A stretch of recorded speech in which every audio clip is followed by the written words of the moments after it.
simultaneously made for my life did not include having a million roommates, moving every year, living in my hometown, being single, dumping my life savings into a hand-me-down car, and working a job I sort of hated. It featured a cute husband, maybe a kid or two, a house we owned, a golden retriever, and a white SUV with tan leather interior and a sunroof. But right then, I silently cried at the ceiling as I wondered where God was, what he was doing, and whether anything would ever change. Not only was I questioning how in the world I had gotten to that point, but I also had no idea how to move forward. I felt stuck. Everything I wanted to change was out of my control. Looking back now, maybe I had more power to change things than I thought, but every single area that I wished was different seemed to hinge on something just out of my reach. I didn't get to write the script for the life I longed for. All of it seemed totally unfair. We'll talk more about this a little later, but back when I was 21, I had decided to go all in on the following Jesus thing. As long as I followed the rules, I assumed God would give me the life I wanted, though I now understand this is really not how faith works. But as the years passed and life wasn't turning out as planned, I silently started to feel like God was holding out on me. I found myself saying, God, if this is plan A for my life, I no longer want it.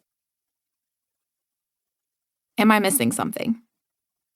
It's not that I had a bad life. In fact, on paper, some would say it was a great life.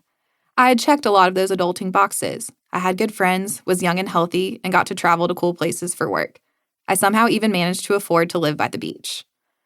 But the issue wasn't what I had, it was what I didn't have. I couldn't understand why God wasn't co-signing the life plan I had written, especially since he seemed to be doing that for everyone else I knew. That simultaneously made me question him and myself. Have you ever felt this way? As though you got stuck with a life you never wanted? As if everyone but you seemed to have gotten the memo on how to get what you want? Maybe you feel as if people keep graduating to new phases of life, but you're the only one not moving on from where you are. Whether you're watching another friend get married or have a baby or buy a home or get promoted, it's easy to look around and wonder, did I miss something? In those moments, I often start questioning myself. Am I not in the right city or at the right job? Did I miss what God was calling me to do? Is this a result of mistakes I've made? Why does it seem like things are happening for everyone else but me? Where does this tension come from? For the first 18 years of our lives or so, many of us are on the same playing field. We go to school, we have our activities or sports, and we hang out with our friends. Then everyone goes in different directions. All of a sudden, we can be at the same age as the person next to us, but in a completely separate life stage.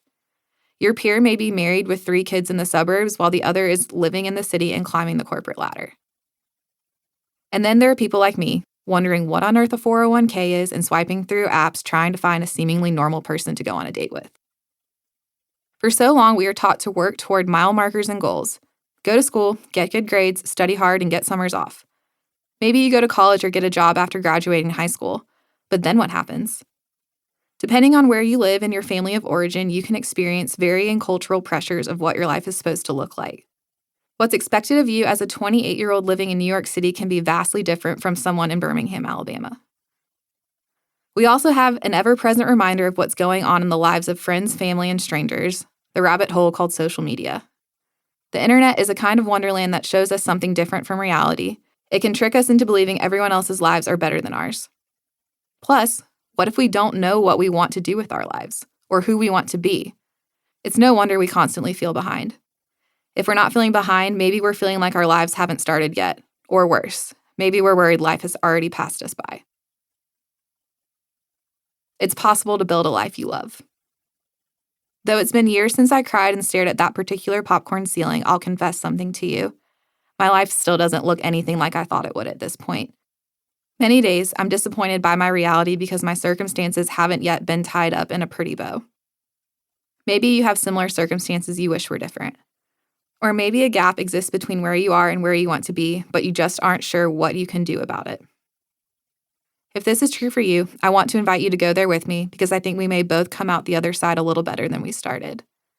Because today, I can say with full confidence that even though I don't have everything I want, I deeply love my life. While I was busy wishing for so many things to be different, God filled my life with more joy than I could have dared to imagine possible. Not because I cracked the code to happiness or manipulated myself into delusional optimism with Band-Aid Bible verse answers, but because I realized true satisfaction can be found between where you are and where you want to be. Maybe you're thinking, sounds great for you.